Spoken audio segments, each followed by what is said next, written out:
I was going to say, Warren, you recently went through a hurricane. I assume, learned a lot. It seems like you've been doing a lot of things, and we want to help educate others and help people learn from what you've experienced. Sure. So, first of all, let's go back to before the hurricane. Okay. I assume you guys are a bit further away from the ocean. You're not necessarily expecting hurricanes. So what are you? How are you receiving it when you're seeing on the weather like, hey, this is maybe coming for us? Is this a case where you guys are like, yeah, we're going to go prepare everything, or is it like, it's not going to get us? This is one of the cases where my lovely wife, Susan, would get to have her little, I told you so, Warren, because she said that during the interview, I need to make sure that it's known that she is the one who went out and kind of stocked up on the groceries and everything beforehand. But no, I mean, we are about, at least 3, if not 4 hours away from the coast. So the word hurricane doesn't really affect us, like, at least mentally anyway. And this one, I do think there were some warnings that there was going to be a potential for record flooding and rainfall and so forth. And I think everybody kind of slugged it off a little bit. Yeah. I know that, and it was also, we're doing business as normal. I wasn't exactly paying a ton of attention to the weather channels or whatever at the time. But yeah, no, I would say we definitely were all caught off guard, at least a bit. I think every person that I know or talked to about the storm.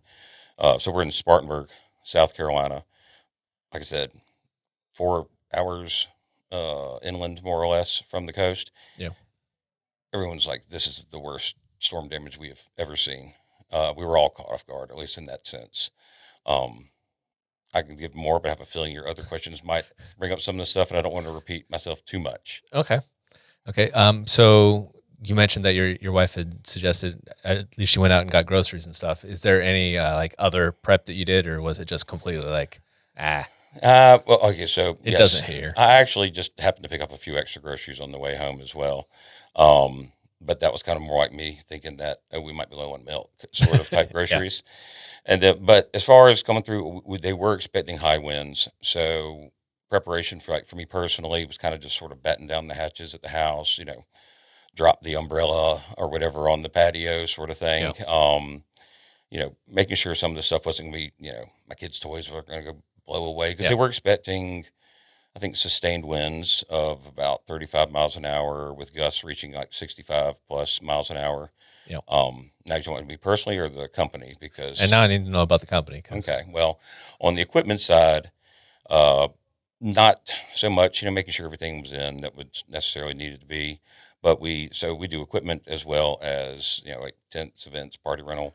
Yeah, I imagine you don't want to have a bunch of tents set up. No, we did not. In fact, we're constantly watching on the wind, on the weather when we're doing our tent jobs. I think we had maybe 1 or 2 jobs where we went out there and just explained what was going on to the customer and told them we're going to need to drop the tops. Pulled the tents down, got the tops off, left the structure sitting there. It should be fine. We had some other customers that, even despite what the weather was, predicting, were pretty insistent that they thought they still wanted to go forward with their events. So we basically got hit late Thursday night, starting with the rain. I think they were calling for like 8 to 10 inches. I think we got 12 plus inches of rain. So that was started later in the evening. Once the rain kind of stopped, that's when the wind actually really picked up.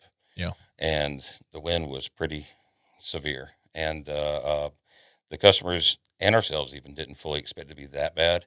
So we had already kind of had some customers that were having events on Saturday or Sunday. And basically we're planning on still going ahead. Yeah. So we'd already made preparations to, get all of our trucks loaded and everything. I think on 1 or 2 of them, we might have already gone out and basically set up the frame as well, but just not pulled any tops and just kind of left it sitting as well. Yeah. So just kind of, trying to be mindful of the customer and what they at least thought that they were still going to be doing. I mean, we all figured everything would be over. Originally it was like, by like 10 o'clock or noon on Friday, it's going to be sunny skies and no wind. Yeah, we'll go set it up then, and it'll all be good. Exactly. Okay, so it seems like no, that was not the case. that was not the case. I don't think any of the customers that were planning on having an event that weekend carried forward with their plans. Rightfully so. The amount of damage. I don't know if you want to go ahead and Yeah, I mean that's absolutely like next section is next section. Okay. hey, what's happening in that hurricane? So All right. go ahead and take us through it because I've never lived through a hurricane or been really near one. So Sure. what's it like when it's coming through, like not only your house but also your place of business, and you know you have employees in the area as well. Sure. And don't let me, I don't want to be cheating anyone and seeming as though I felt like I lived through a hurricane, as Yeah, in like what the people of like Tampa or other coastal communities have, gone through on these big storms. yeah, Like I said, 4 hours in, we've gone through storms with large amounts of rain and, some wind and had some tree damage or, we'll have an ice storm or whatever. This is something different. yeah, So with the immense amount of rain that we had and over, like 4 hour, 5 hour period, I think it was 12, maybe even 16 plus inches of rain. And then to immediately be followed by 35-mile sustained, 65-mile gust winds. I mean, we're used to seeing, we're in South Carolina, upstate South Carolina. We have a lot of pine trees. We've seen some storms damage, pine trees snapped in half or fallen over. But what this got was instead was these were your 50, 100-year-old, huge, beautiful oak trees. yeah, The water just saturated the ground, and that immense amount of wind just took the entire tree over.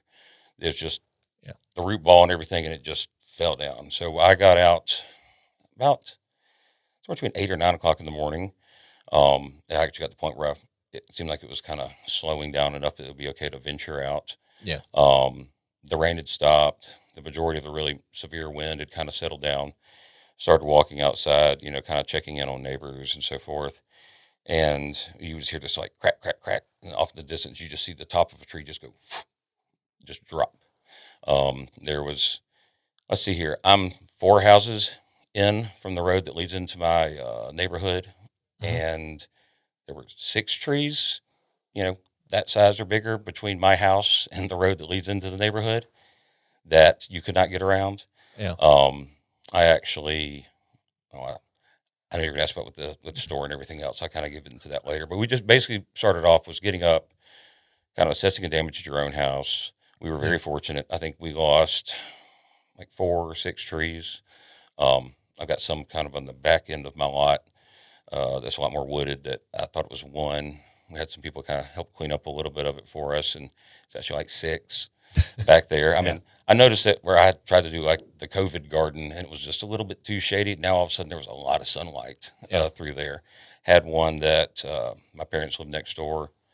Huge tree right there on the line that fell. Luckily, just barely missed their garage and the back of their house. Took out obviously the fence and so forth. We had a lot of kind of flooding going through the back of our property and through my parents as well. I had a neighbor across the street. He had 4 huge trees like went through his house. yeah. That's the one you want to avoid. Yeah, Yeah, and it was we went over there to kind of try and check on them because we weren't sure if they were there, if yeah, everything was okay. Cell phone towers are down. Everybody's trying to call or look at everything online on their phones. It was terrible service and hard to get through. Like I would send a text message, someone say they got it 6 hours later.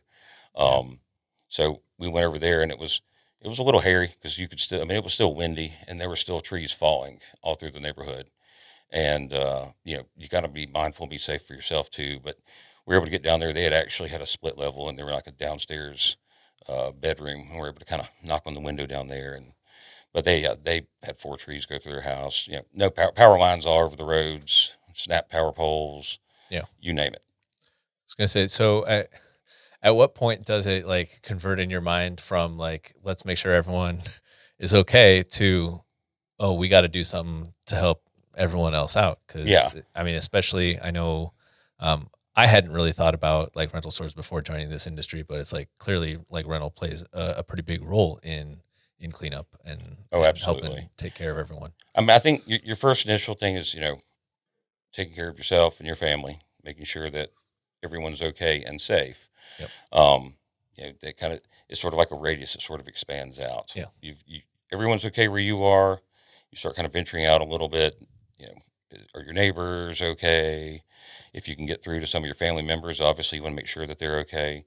Then it gets into, you know, well, in my case, I couldn't even get to my store. I was able to reach some of my employees and management team, make sure everyone was okay. Good. I think everyone, received some sort of damage, whether it be flooding or trees hitting the roofs of the houses and so forth. But all in all, we were all very extremely lucky. Yeah. My neighborhood actually, or one of the people in my neighborhood actually had a tree crew like on speed dial, and was luckily able to say, how much money would it take to get out here like now Yeah. and cut these trees up, at least the parts that are right there in the middle of the road, cut them up, throw them off to the side so we just get in and out of the neighborhood again. And so by, I don't know, the end of the afternoon of the storm, so what, Friday, we pretty much had the street cleared of the large trees, at least a portion enough to drive a car through. In the interim, I was very lucky. I've got great employees, great team. Some of them had already made it in. Had I known it was going to be this bad, I probably would have just told everybody just forget about it until the next day or whatnot, and just to take care of themselves first, because it was a little hairy on the roads. I mean, it was. Yeah. And plus, you didn't even know how far you could get or how to get. I mean, there was lots of rerouting, no traffic signal lights. There was like 2 or 3 places around where we lived that was just this weird little spot that had power. Like Yeah. it'd be like 2 traffic lights and then nothing else for like 3 miles. It was just kind of odd. Yeah. But so we had something got in there. Bless him, my 77 or 78, I think, year old father-in-law Yeah. actually works for me. And he was able to help get one of our small generators to basically the first set of trees that were down in our neighborhood. Mm-hmm. And my next door neighbor and I basically went and picked it up and, kind of maneuvered it around all the different trees to get it to the house. So at least have something to kind of run like the freezers and the fridge and maybe a little light here or there. By the time I got that done, shortly afterwards, they had actually opened up the road. But I was able to get out, check on some people. Some of my employees did make it in, and other ones were still like blocked in their driveway. Yeah. But so moving to getting to the store, same sort of thing. Damage assessment, making sure everyone's okay. And then it's kind of like, okay, we have no power. We have no internet. Because we have no internet, we have no phones. Mm-hmm. Because it's the PoE phones. Yep. Let's see here, no credit card machines, no server, no POR. It seems real difficult. And if lots of people are still needing this equipment, and it seems like it's going to be real hard to do something. So how are you able to conduct business? So, all right. So I was kind of fortunate in some instances that we've had a couple of times when there's been some outages, either of the internet or the power, usually attributable to either a small storm or somebody got in a car wreck and knocked over a main transformer pole or something, and it just was out for 5 hours. And at those times, you're not considering it a great help to you, but no, not at all. But in those times, you kind of have to pivot and Yep. figure out what you can do. So something I would suggest to everyone, if you haven't done so, is to contact your credit card processing company. With us, it's Global Payment Systems, and to set up, if you haven't already done so, basically your web payment portal, I guess you could call it. Okay. So that if you can get access to the internet, you can still take credit card payments, enter, customer information, link it to a contract, put in the contract number and at least take the payment. Because otherwise we have no other way of doing it. So because of those few little inconvenience times, I'd learned, okay, from my, either credit card processing rep, that this is how you can still do it, Warren. So I had that already set up. So we're working towards that. I think I ended up taking my wife's iPad. And I think one of my employees had his iPad that had cellular service, and that's what they were using to get into it. Started figuring out, like, what are we going to do about power? I need to get our POR server up. I don't know if this person's ever ended with us before. I don't know, or anything else. We try and be accommodating as much as we can, whether it be just writing their information down on a piece of paper.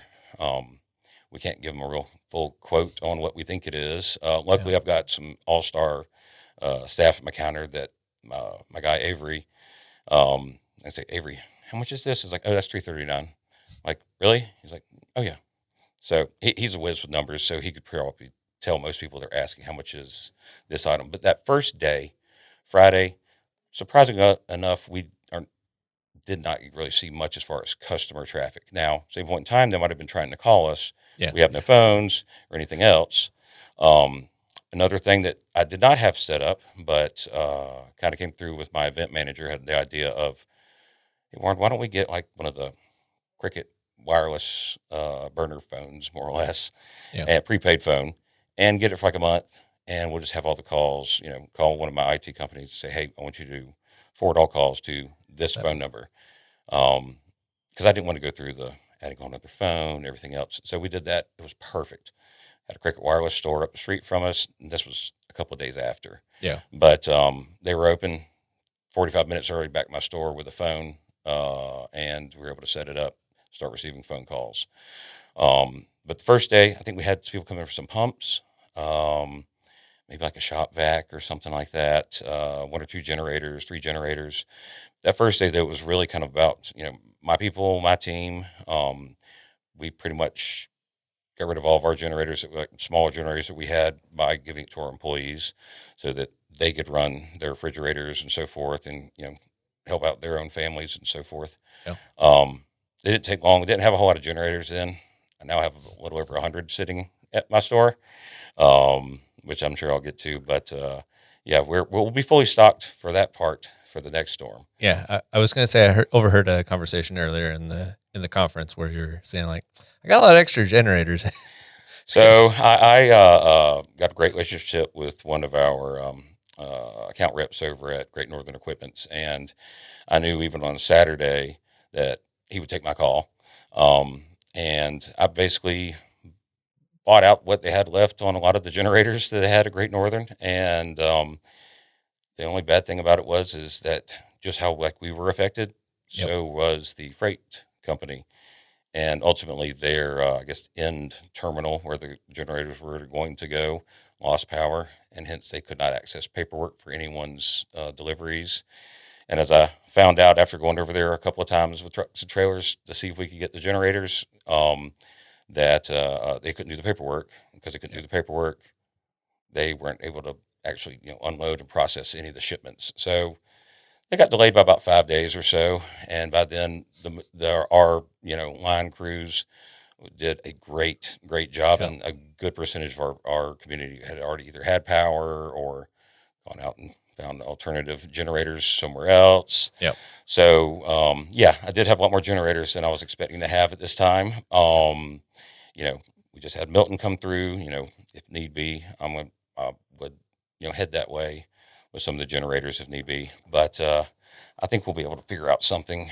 I'm sure there's some people with some relief efforts down there too that could use them as well. We'll just have to wait until after the international conference to get back home to kind of figure out where we're at. Yeah, it's a little tougher to do some work while you're here.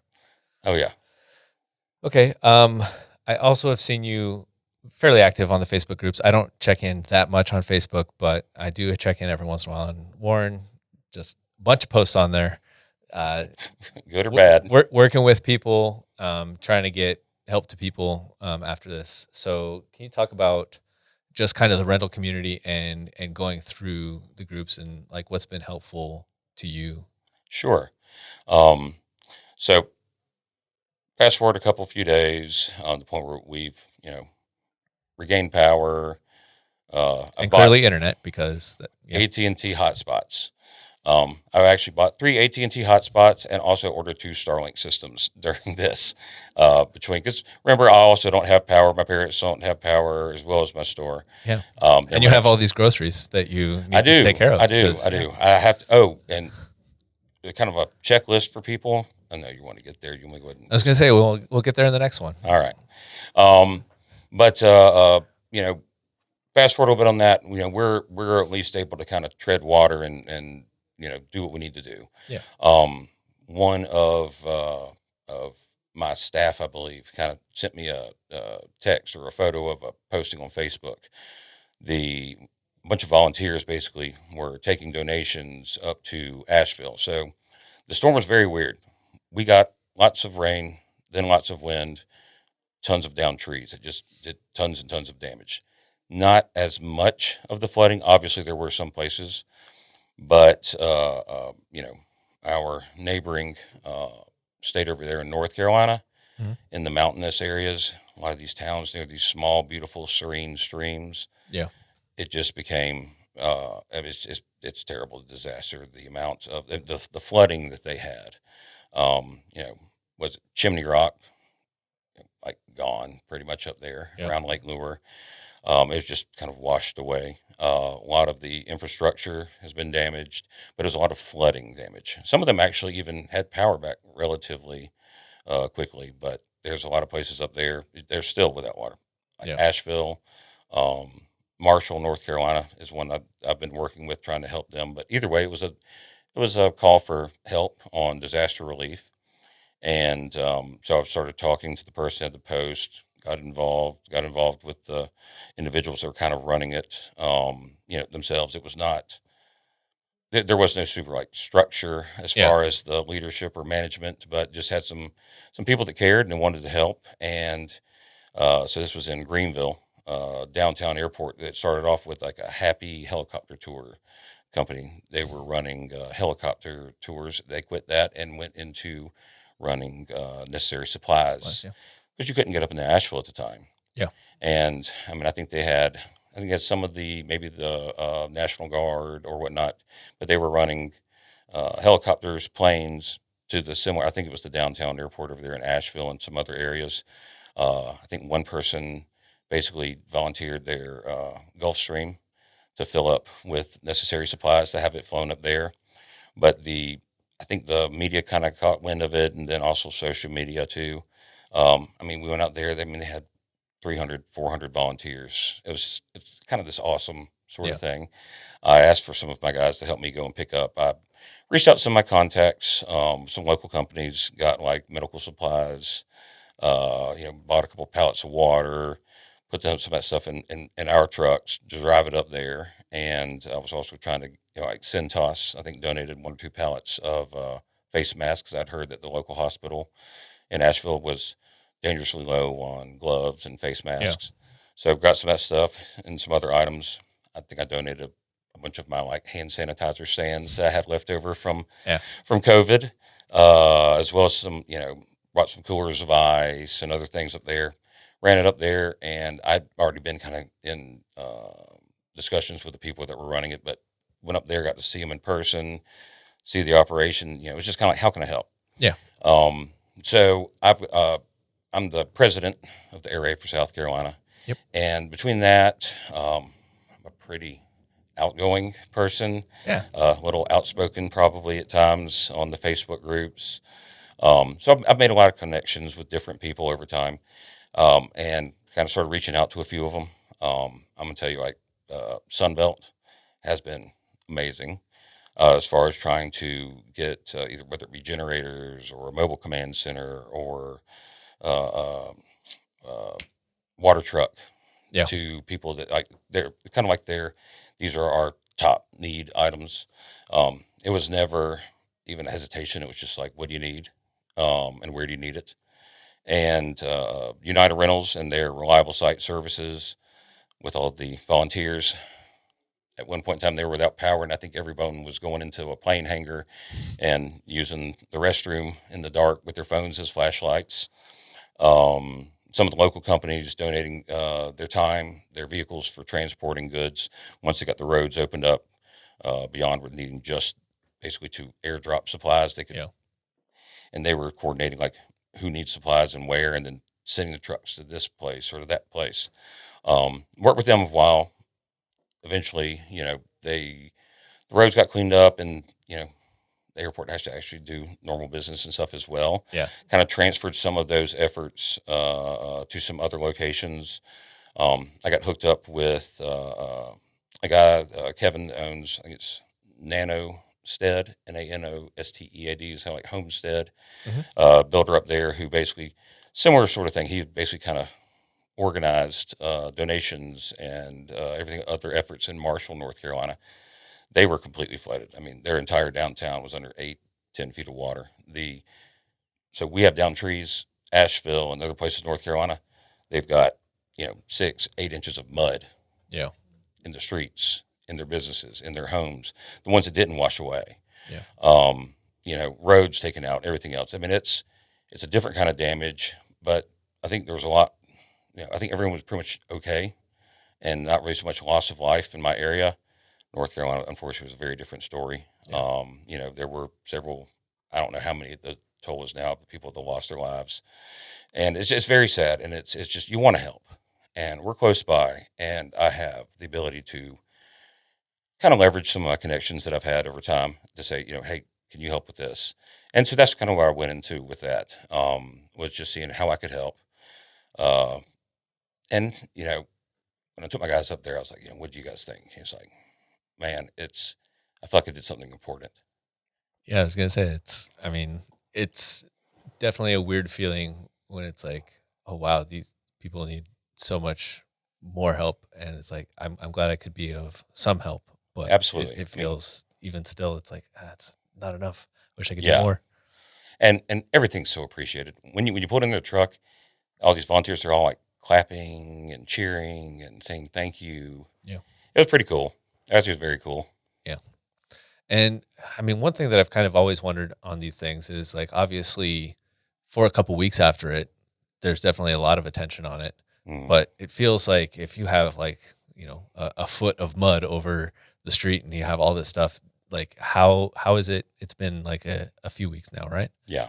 Um, how are things going a few weeks later? Are you guys still good? I mean, it's not like you're back to, it's not like you're feeling Definitely normal not back again. to, like where I am in my individual store. I think the main thing that we're still missing is basically internet, and I have no idea when we're getting that back. But Yeah. we pivoted. We got a hotspot, and it's don't know how, but it's running. Our point of rental and telephones and everything else. Um, but we're getting a lot more back to normal where I am. North Carolina. I mean, I think everyone's starting to get back to normal Yeah. to an extent. It's just at what point are you? This is not. I mentioned this before to some people. This is not a sprint? It's Yep. a marathon. That's going to be the kind of the unfortunate thing is right now it's fresh on people's minds. A month from then, you know you kind of have a tendency to sort of forget about some of that. Whereas, especially in North Carolina, I mean, I've heard different estimates, timelines, but 6 months maybe before they can get water back in a lot of the places Yeah. potentially. Probably years on getting some. I mean, it depends how much the infrastructure just went down the river. Yeah. Um, we're all feeling impacts in certain ways. I think one of the large grocery store chains, I believe, had a distribution center up there that was heavily impacted. And you go to the grocery store down here, and um, it's barren. Sorry, it's my. Yep. Someone might want to tell my wife that we still have an hour till we have to get on the plane. Sorry, go ahead. All right. Well, let's go ahead and just move to the lessons learned. Let's say you can go back in time a month or so. Yeah, it's less than a month ago. Let's say you go back in time a month. Everything's going to happen just the way it happened, but now you're armed with the ability to see what's going to happen. What are you going to go back and tell yourself so that you're prepared, or your team is as prepared as you can be? Okay. I already mentioned one, making sure that you've got that online payment portal set up. Uh, I would have already paid for have a transfer switch installed in my store where you basically could just hook up one of those 100 inverter generators that I've got Yeah. in there, flip the switch and have it run, pretty much everything, at least except for the 220. Everything but the AC. It'd be fine. I've already bought a couple of Starlink systems actually. Yeah. So I would have already had that ordered. Let's see here. Chainsaws, fuel. You haven't known that a storm is coming. Fuel. Yeah. 2 hour waits at gas stations for one of the like 3 in the town that was maybe open, and then you get up there and you find out that either they're out, or you need gas and they only have is diesel, or you need diesel and all they have is gas. And you're not going to be able to call up there and get someone to pick up the phone and say, hey. Honestly, if you have the ability to have a little bit of cash versus credit card, I mean, the ATMs had all lost power too. Yep. There was only a handful that had, and unfortunately, some of the businesses like the gas stations may have only been taking cash at the time. I have purchased one of the global payment systems. It's basically like a phone with the square on it, but it's their own. So that way, and gosh, I wish I'd known about it and had it beforehand, because I think that I actually could have had that and been using it and swiping the cards actually and have it work with POR, even though I did not have our internet back yet. You can have some redundancies set up on your systems to like have those hot spots actually pretty much swap right over if you lose internet. Yeah. You know, generators, fuel, chainsaws. You have to get to your store and everything else. Yeah. And making sure your people are aware and taken care of, and trying to have methods of communication if you were to lose. I was questioning whether you're actually going to be able to make it here, because I know that like we have a couple of pointers who just went through Milton, and it's like it's like, no, just take care of home and whatnot. Sure. And it's like I didn't know if how do you prioritize or choose like one or the other, or was it just a case of like you're like, I think we're pretty much good here, I think I can go ahead and do this, and I gotta look to the future? Sure. I have a great team. We got a lot thrown at us at one time. We had the hurricane. I have at least a couple of very key employees, including my store manager, who unfortunately have had some issues with family members having some emergent needs, and they've actually been out for 2 weeks, I think, even before a week or two before the storm. And, I'm kind of like, they just need to take care of their families. And so that's a little bit of pressure, plus the hurricane, plus I decided to take on some of the disaster relief efforts, which I love, and I'm glad that I have. But I've been kind of running on fumes. Yeah. And, to get here, we were actually supposed to be on Elite by the time we got here. And I kept on getting emails or texts or calls from people at Point of Rental saying, hey, Warren, how's things going? It's like, well, we don't have power and we don't have internet, so I don't think we're going to be able to proceed with that migration right now. Yeah. We'll just have to kind of wing it when we get there, which is fine. Everyone has been super supportive and super kind, and, we still have things we have to do. We love being partners with Point of Rental, and the networking and stuff as well here has always been fantastic. So, we were like, well, we're going to proceed forward. I was going to bring 2 of my employees with me. I just ended up bringing 1, and then my wife. So we're here. It's kind of like my grandfather would say that, that he's still, kicking, just not too high. Yeah. All right. Well, we are glad that you could make it. Thank you, Warren, for stopping by. Thank you for your efforts during the hurricane, and thank you for helping other people out, and for coming by to hopefully help your business out with Point of Rental. Oh, absolutely. We've appreciated you having us and all the things you've done for us and your other customers that we've been here.